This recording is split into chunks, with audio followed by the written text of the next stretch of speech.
Alors bonjour, ici Jean Sinat du studio Photomode à Québec. Bien aujourd'hui, je vous présente une lampe LED, donc une lampe à lumière continue de la compagnie Colbor. Et cette compagnie-là, bien c'est une nouvelle compagnie qui se spécialise justement dans les lampes LED. Et sa particularité, bien, c'est qu'avec un système de rails que je vais vous montrer tantôt, bien, on peut les emboîter les uns dans les autres, chaque unité. Donc ça, on peut, autrement dit, en mettre un aux côtés de l'autre, les mettre ensemble pour augmenter la puissance totale d'éclairage. Donc, c'est vraiment assez unique à Colbor. Et le modèle que je vous présente aujourd'hui, bien, c'est le modèle CL220R. 220 pour 220 watts et R pour dire que la lampe travaille sur toutes les couleurs RGB qu'on va avoir là, dans nos appareils photo et nos logiciels. Et aussi est bicolore, c'est-à-dire que je peux fonctionner en Kelvin. Donc vraiment efficace parce que comme moi ici, qui filme à 3100 Kelvin à cause de ma lumière ambiante là, que j'ai dans mes plafonniers, bien à ce moment-là, je peux vraiment venir sélectionner la bonne température de couleur de mes lumières continues pour m'éclairer lorsque je tourne mes vidéos. Et cette lampe-là est munie de ça. Et on va avoir, à ce moment-là, on peut ajuster, si on veut, les Kelvin de 2700 Kelvin à 6500 Kelvin. Donc vraiment, là, une belle plage qu'on peut jouer sur les températures de couleur. La lampe est équipée de monture NATO, donc je vais vous expliquer tantôt un petit peu c'est quoi, et est équipée d'une monture Bowens, donc la monture conventionnelle qui me permet justement d'utiliser mes boîtes à lumière, mes réflecteurs, bref, et tout ça.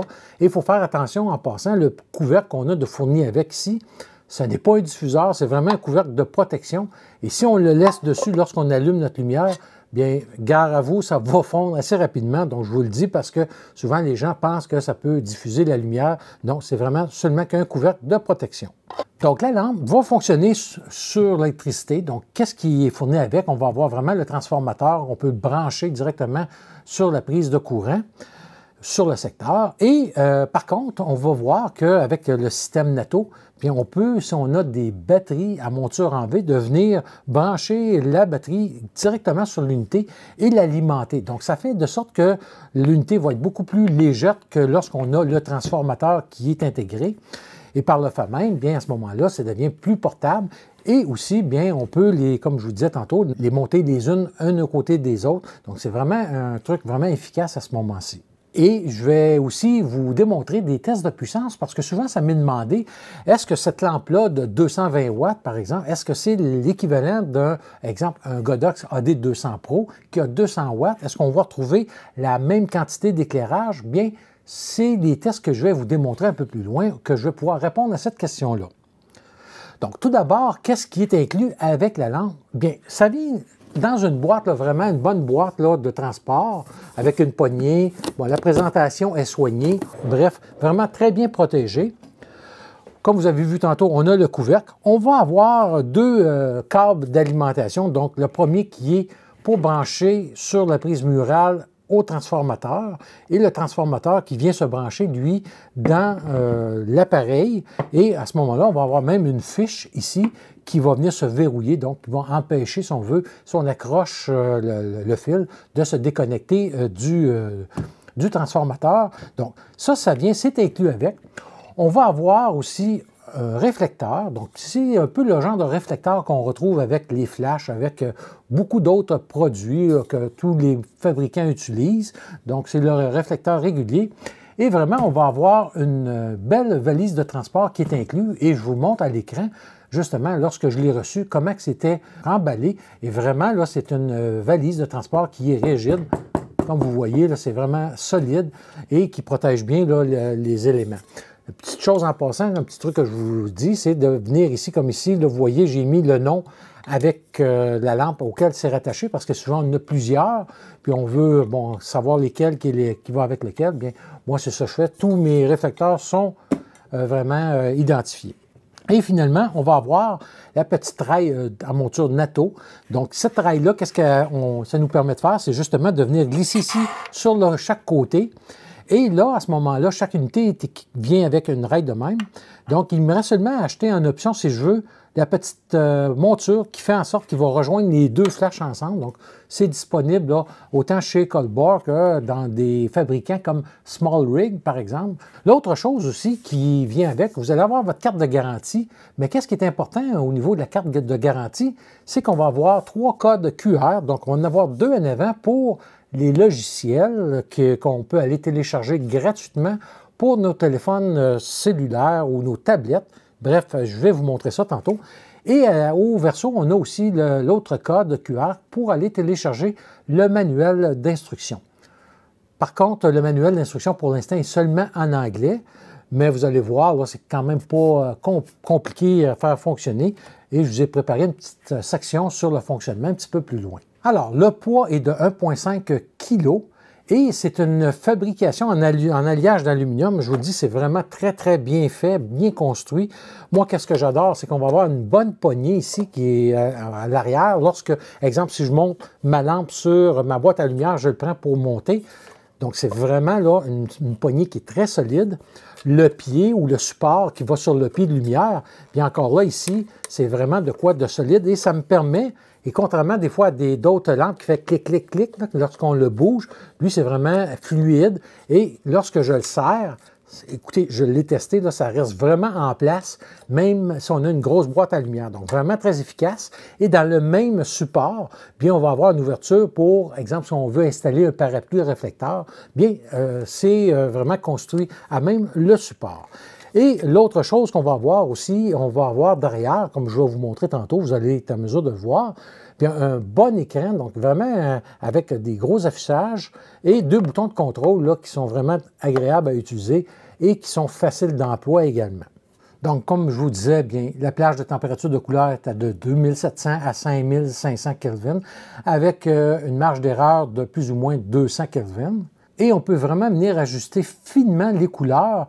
Vous allez voir un petit peu plus loin qu'on va avoir la possibilité de venir régler l'équilibre des couleurs MG, autrement dit magenta et vert, G pour green, pour avoir une gestion précise des variations de couleurs. Donc, comme par exemple, si je fais de la photo avec des éclairages différents, bien, je peux venir chercher vraiment la bonne température de couleur que je désire avoir. Et on va voir aussi qu'avec les applications qu'on peut avoir sur notre téléphone cellulaire, qu'on a des outils vraiment très efficaces. Et la lampe est équipée d'un ventilateur à 3 niveaux. Donc, on peut le régler sur le mode intelligent. Et là, le mode intelligent, qu'est-ce qu'il va faire? Lui, il va vraiment gérer pour conserver en tout temps le plus bas régime du ventilateur afin d'avoir le moins de bruit possible. Donc, si on filme, par exemple, lorsque on fait une vidéo et on a des micros qui est proche de la lampe, on ne veut pas avoir un bruit qui va venir nuire, puis à ce moment-là, le mode intelligent peut bien faire le travail. On a aussi le mode silencieux, donc si à ce moment-là, je suis vraiment proche de ma lampe, je veux m'assurer d'avoir vraiment un son qui va être très, très bas avec une vitesse du ventilateur très bas. À ce moment-là, je peux le mettre en mode silencieux. Qu'est-ce qui est bon à faire? C'est qu'une fois qu'on a terminé cette prise de vue-là, c'est de le remettre en mode intelligent pour pouvoir permettre à l'unité de se refroidir là, plus facilement que toujours à bas régime, parce que ça pourrait à ce moment-là qu'on ait un affichage que la lampe est rendue à haute température et on devra fermer. Et on a on va avoir en mode performance où que là, le ventilateur va fonctionner vraiment à plein régime pour vraiment ventiler la lampe afin de garder qu'on puisse autrement dit l'utiliser le plus longtemps possible sans tomber sur l'avertisseur de chaleur ou de haute température. Donc, par exemple, lorsqu'on l'utilise en studio, en photographie, bien là, à ce moment-là, le bruit, ça importe peu. Donc, moi, je vais le mettre à ce moment-là en mode performance pour m'assurer que j'ai en tout temps là, une bonne ventilation de ma lampe. La lampe aussi possède 13 effets d'éclairage ou de lumière, si on veut. Donc, comme la plupart des lampes LED aujourd'hui, bien, on peut se retrouver avec une simulation de télévision, de feu de camp, d'éclairs, de feux d'artifice. Bref, on a 13 simulations d'éclairage dedans. Et chaque simulation, on peut varier la fréquence, donc aller plus vite ou plus rapidement, l'effet qu'on veut. Et comme indiqué sur le carton tantôt que je vous ai montré de garantie, bien on va avoir les deux logiciels qui sont disponibles sur Apple Store ou si vous êtes sur Android, dans les boutiques pour Android. Et ce sont des applications qui sont complètement gratuites. Donc moi, je suis sur iPhone et on voit à gauche l'application ColdBar Studio qui permet de contrôler et d'ajuster à distance les lampes, alors qu'à droite, on va avoir l'application Edge Max qui sert pour venir mettre à jour le firmware ou le micro-logiciel de la lampe. Et on se rend tout simplement sur Apple Store, comme l'exemple ici, et j'ai téléchargé gratuitement l'application et ça s'est installé sur mon téléphone intelligent. Et là, à ce moment-là, bien, ça va me permettre de pouvoir contrôler l'éclairage de la lampe dans le studio ou à l'extérieur. Et ça fonctionne quand même jusqu'à une distance de 150 mètres, donc quand même une très bonne portée. Et en plus de ça, on va avoir maintenant un outil pipette ou un genre de fonction de sélection de couleurs. Et comme dans l'exemple de la photo à gauche ici, bien, si, exemple, je veux donner la même couleur qu'un objet que je prends en photo sur le fond de scène, bien, je peux venir, grâce à l'application ColdBar et l'outil pipette, moi j'appelle ça l'outil pipette, mais on a une petite cible et on va venir viser notre produit et automatiquement, la couleur va être déterminée et va s'appliquer sur la lampe. Donc, vraiment très efficace pour trouver, exemple, si j'ai un produit qui a 4 couleurs et je veux envoyer une de ces 4 couleurs-là comme fond de scène, bien à ce moment-là, avec l'outil de sélection ou de pipette, bien vraiment, je peux venir chercher une de ces 4 couleurs-là de façon très précise. Également, comme on voit à droite, bien, je vais avoir aussi le spectre total des couleurs où je peux venir jouer vraiment là, très, très pointu sur une couleur particulière. Donc, vraiment, une gestion des couleurs là, qui est vraiment là, très large et qui peut s'appliquer rapidement là, avec l'application ColdBar. Et finalement, dans la section de description de la vidéo, bien, je vais vous mettre les liens de la compagnie pour aller voir la lampe CL220R, mais aussi où on peut aller télécharger le manuel d'instruction. Concernant le prix, bien pour présentement, il n'est pas encore disponible partout. Vous pouvez aller sur le site de ColdBar, donc vous avez le lien dans la section description de la vidéo, et vous allez voir, là, comme indiqué ici, acheter en ligne. Et une fois qu'on est sur la page d'acheter en ligne, bien, vous avez là, pour la France et les autres pays, là, vous cliquez sur le nom de votre pays et il va s'afficher les endroits que vous pouvez magasiner en ligne ou même vous rendre dans certaines boutiques. Pour l'instant, au Canada, ça n'est pas encore disponible. C'est uniquement via les États-Unis avec la liste des boutiques, dont B&H à New York ou à Adorama. Et pour ce qui est du prix, bien, on a présentement un prix détail de 389 $ US, donc environ 517 $ canadiens, mais tout ça reste à confirmer lorsque le CL220R sera disponible au Canada. Et on va avoir deux accessoires là, chez ColdBar qui sont compatibles avec cette lampe-là. Et vous allez avoir tout d'abord un objectif de projection avec des caches Gobo. Je n'ai pas eu encore la chance de mettre la main sur le genre de cache les formes qui sont incluses avec l'objectif de projection.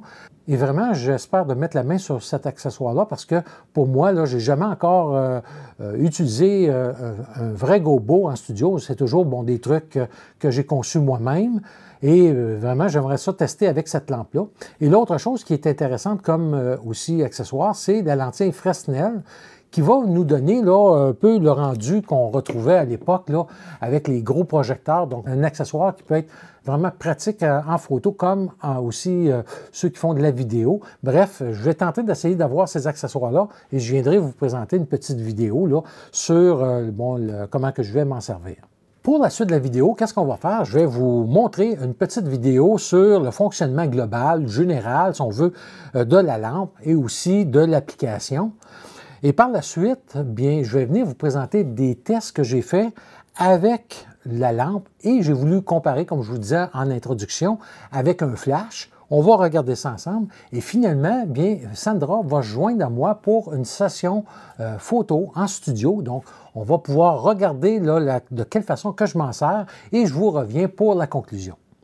Donc, pour fixer en place le transformateur, on a un petit câble qui est fourni, qui est directement pris après le fil électrique du transformateur. Donc, une fois qu'on l'a mis sur la prise de courant, sur le secteur, on fait tout simplement venir accrocher ça sur une des poignées de serrage du pied lumière. On a un bouton poussoir ici pour verrouiller en place la fiche qui va venir se brancher dans la lampe et on voit que ça reste bien en place. Il faut vraiment appuyer sur le bouton pour dégager.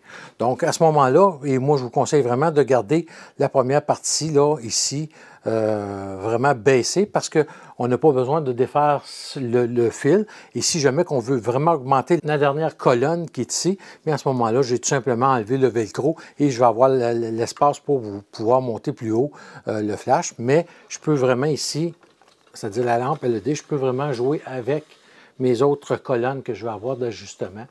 Donc vraiment là, très facile et c'est un câble d'acier, donc vraiment très solide. Et sur l'unité même, ici, le bouton que je vais avoir à droite, bien, en appuyant dessus, je peux monter directement par 25 % d'intensité chaque fois que je vais appuyer sur le bouton. Voilà.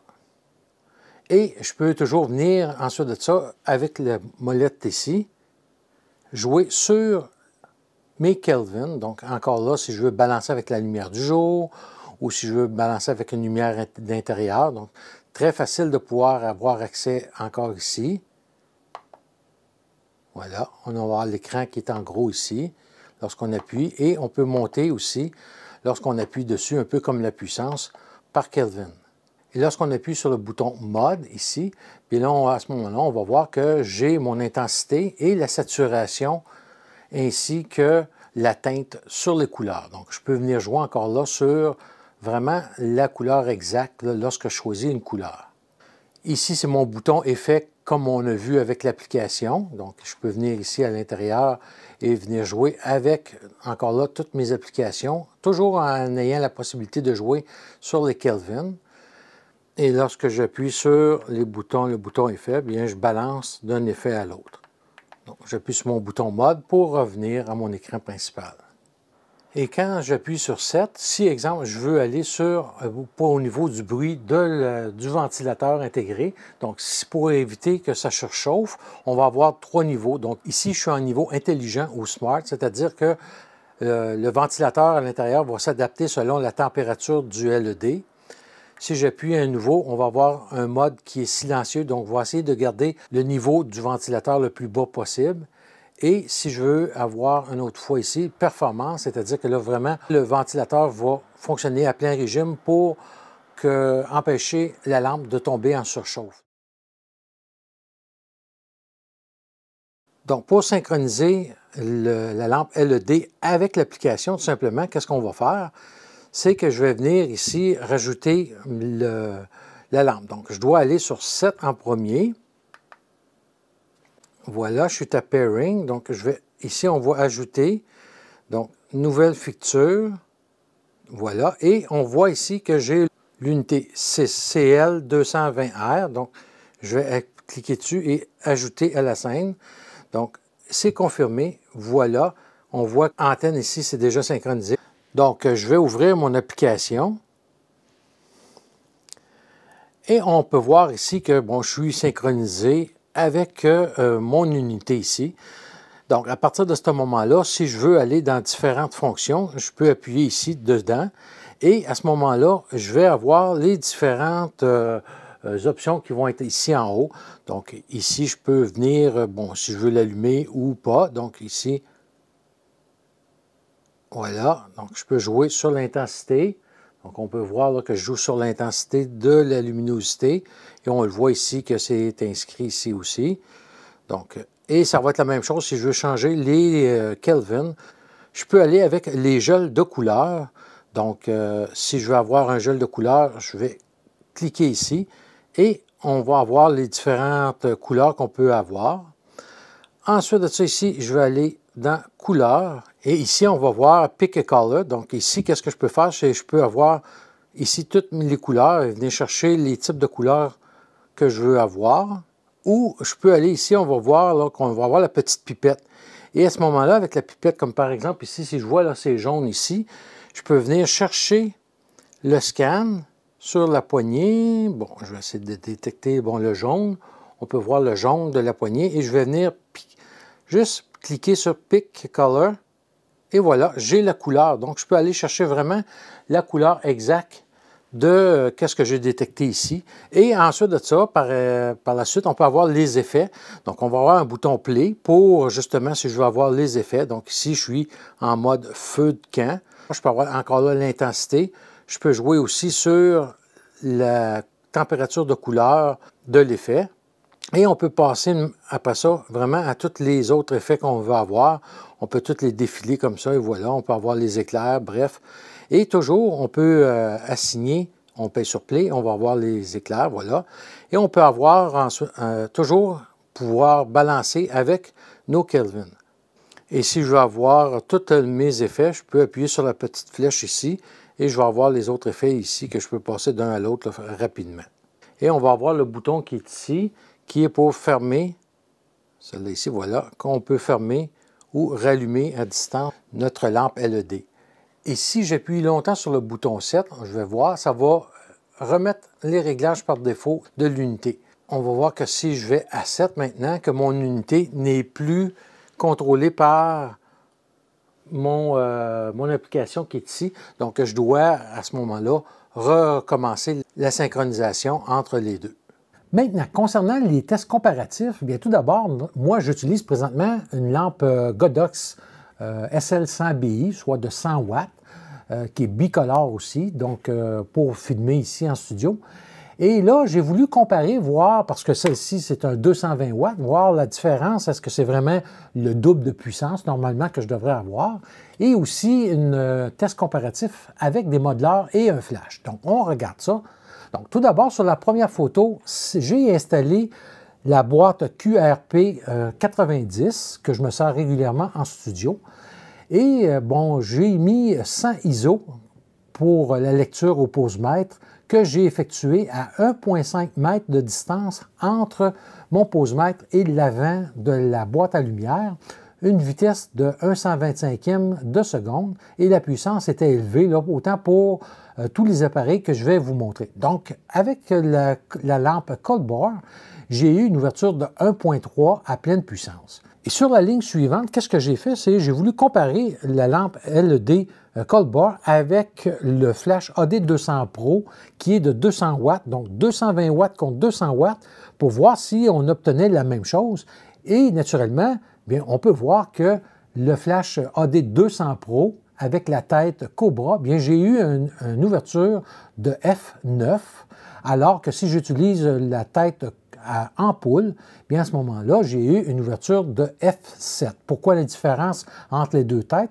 Bien, la tête Cobra va vraiment plus concentrer la lumière vers l'avant, alors que la tête ampoule, elle, va répartir de chaque côté de la lumière beaucoup plus uniforme que la tête Cobra. Et on peut voir là, vraiment sur les tests que j'ai faits qu'on est vraiment dans deux mondes séparés entre un 200 watts LED et un 200 watts flash.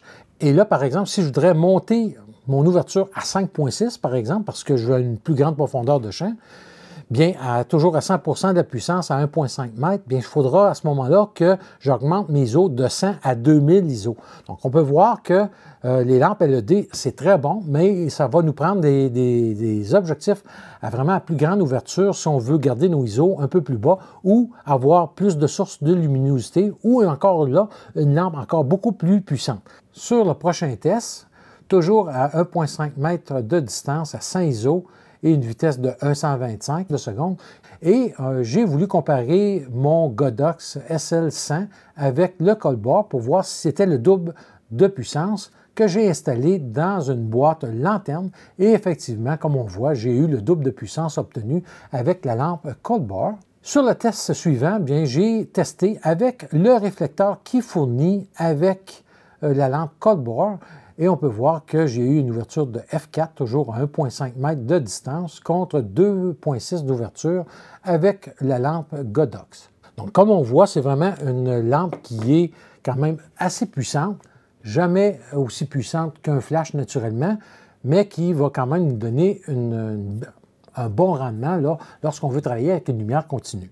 Et avant d'aller rejoindre Sandra en studio, bien, je vous mets ici une série de vidéos que j'ai faites, de petites vidéos, où là, présentement, j'utilise mon ancien éclairage que j'ai toujours eu jusqu'à présent.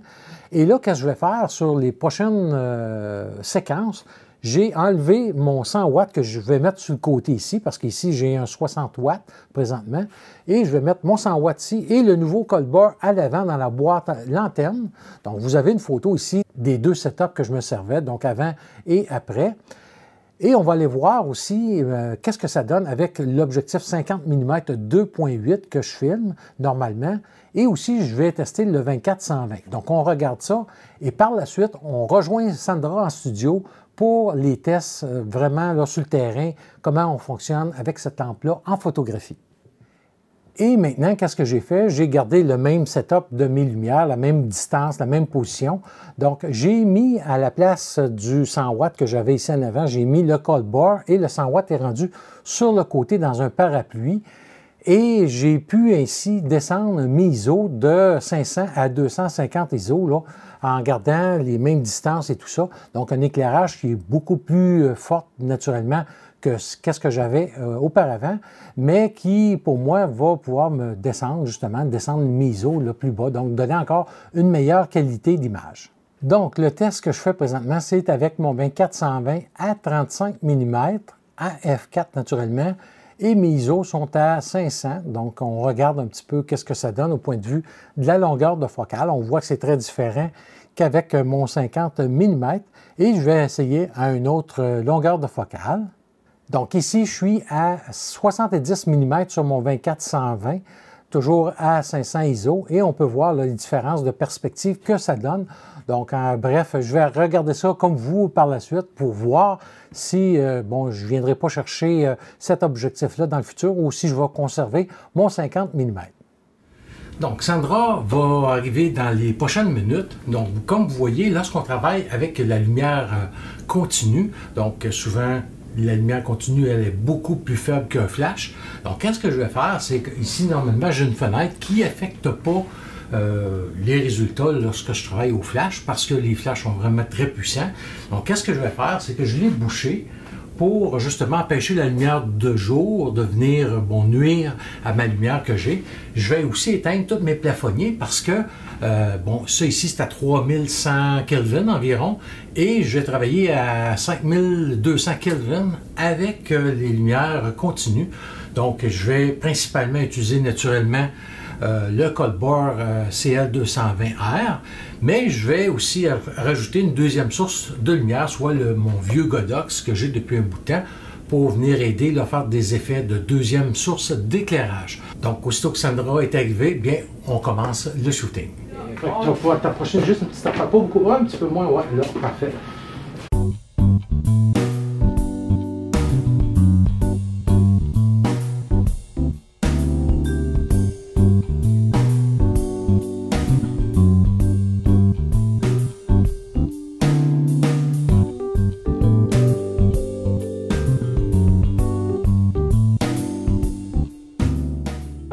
Coller un petit peu plus vers le fond, on recule un peu. Ok, parfait. Ouais, c'est beau ça. Wow.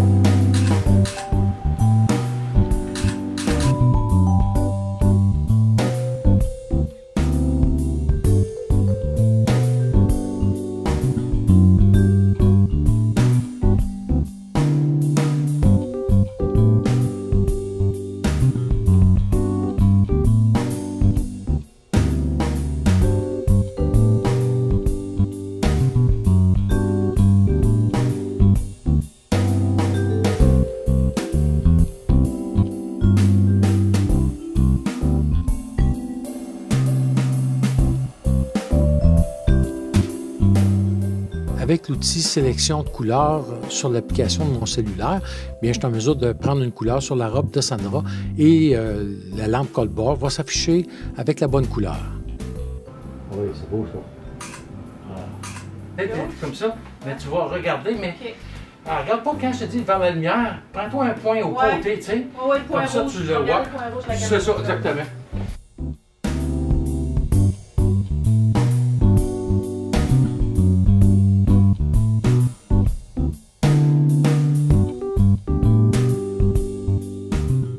Si je me mettais comme... Oui, oh oui.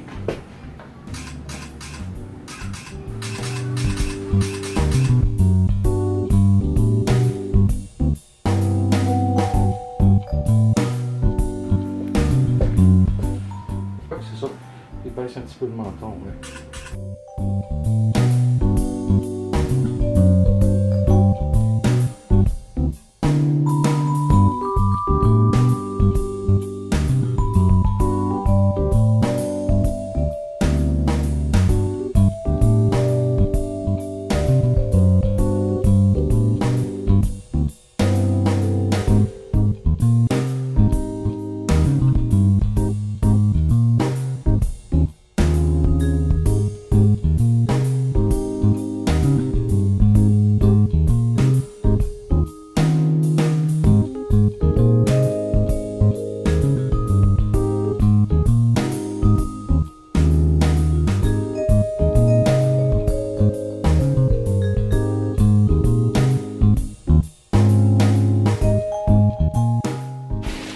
Petite invention de mon cru qui est des gels bleus sur des cartons mousse que je colle sur ma boîte à lumière avec des velcro ici en arrière.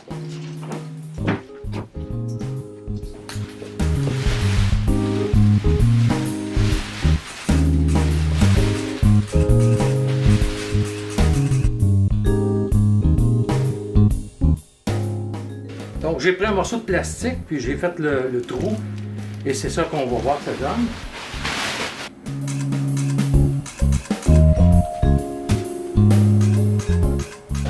Non, mais on dirait que ta lentille est sale. Oh, oui, c'est ça. Non, non, non. La lentille n'est pas sale, mesdames et messieurs. Ceci est un tour de magie. Un petit truc, lorsqu'on travaille en lumière ambiante, ben c'est bon d'avertir notre modèle. Souvent, contrairement au flash, qu'on a un coup de flash, le modèle ne sait pas si on a pris une photo avec les appareils sans miroir d'aujourd'hui. La chose qui est bon à faire, c'est de mettre, si vous avez le volume, de le mettre au maximum. Donc, ça indique à la modèle, à ce moment-là, que la photo a été prise. Donc, on peut suivre mieux le déroulement. C'est parti.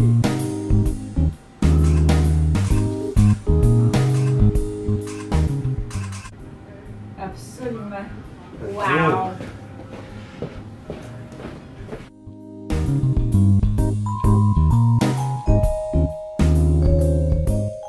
Et tu peux, si tu lances haut, si tu lances haut, regarde, on va faire tomber. Ouais, c'est ça. Ça peut...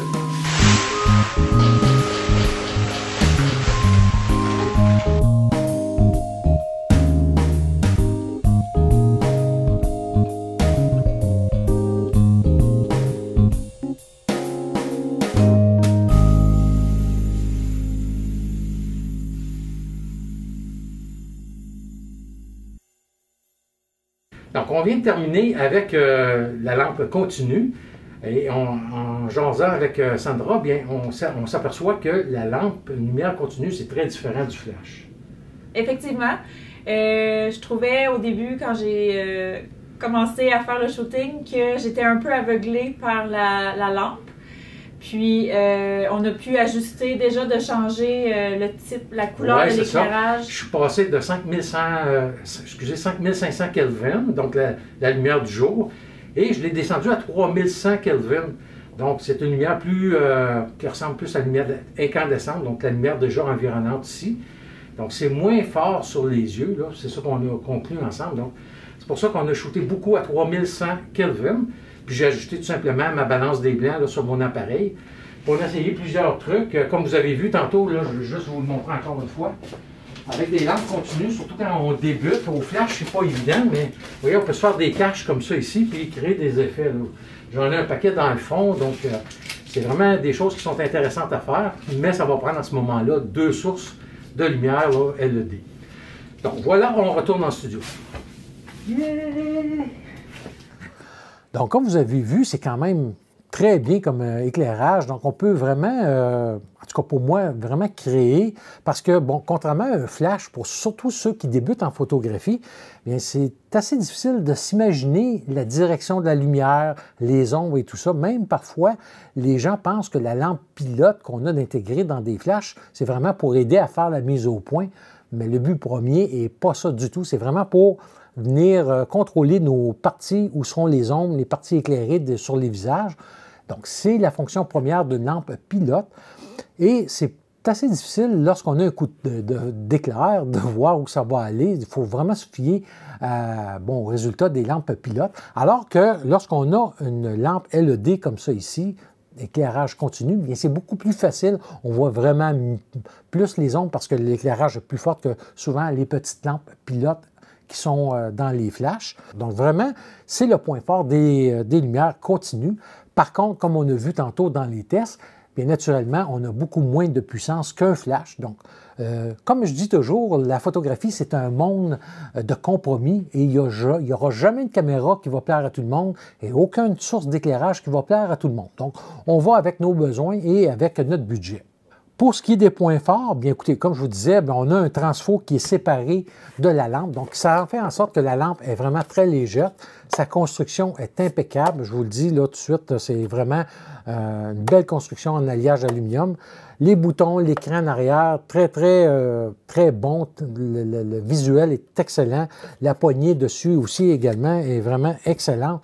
J'aime bien le pied qui est souvent sur des lampes qui sont pas trop coûteuse, bien qu'on va retrouver avec des crans, comme je vous disais, celle-là est vraiment fluide. Et par le bouton qu'on peut augmenter de 25 % l'intensité sans avoir à tourner. Donc vraiment une très bonne chose qu'on a sur cette lampe-là.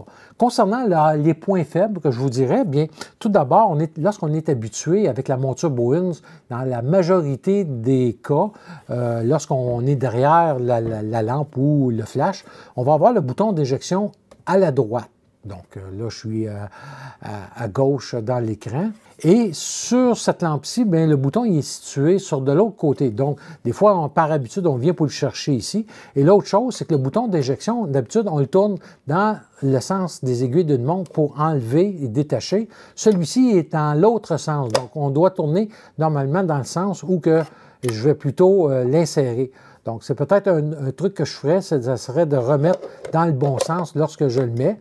Mais sinon, ça serait les deux plus grosses, je vous dirais les deux plus gros points faibles. Et le dernier point faible, peut-être que j'ajouterais, ça serait un pas de vis ici sur le transformateur qui me permettrait de venir l'accrocher directement sur un pied de lumière avec une multipince parce qu'on a le câble ici, comme vous avez vu dans la vidéo, pour venir l'accrocher. Sauf que, bon, ici, c'est seulement un petit plastique et si ça vient qu'à casser, je vais être obligé de mettre un système de tie wrap pour venir que ça soutienne. Donc, j'aurais aimé avoir un genre de pas de vis que je puisse venir le visser directement après ma multipince. Mais bref, ce sont les petits points que j'améliorerais si je serais là, sur un prochain produit à sortir de la part de Coldboard. En conclusion, bien écoutez, vraiment cette lampe-là, sa force se réside dans la capacité de s'adapter à toutes les couleurs possibles, la fonction de pipette ou de prélèvement de couleurs avec l'application vraiment excellente qui nous facilite grandement la tâche. Et pour moi, c'est vraiment un plus qu'on peut passer d'une couleur à l'autre. L'application fonctionne très bien et c'est vraiment très agréable pour ceux comme moi qui font des chroniques sur YouTube. Donc, pour mon éclairage en studio, c'est vraiment là, un plus d'avoir ce genre de lampe-là. Également, pour ceux qui font du streaming, de la diffusion en direct, encore là, c'est vraiment une lampe vraiment excellente.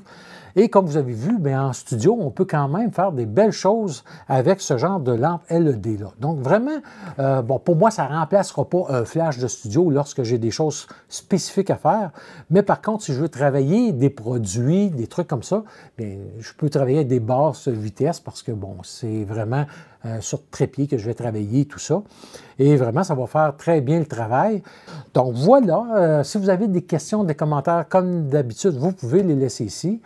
Noël approche, donc je vous souhaite à tous un joyeux Noël, un bon temps des fêtes, et on devrait se voir là, entre Noël et Jour de l'An pour une nouvelle capsule.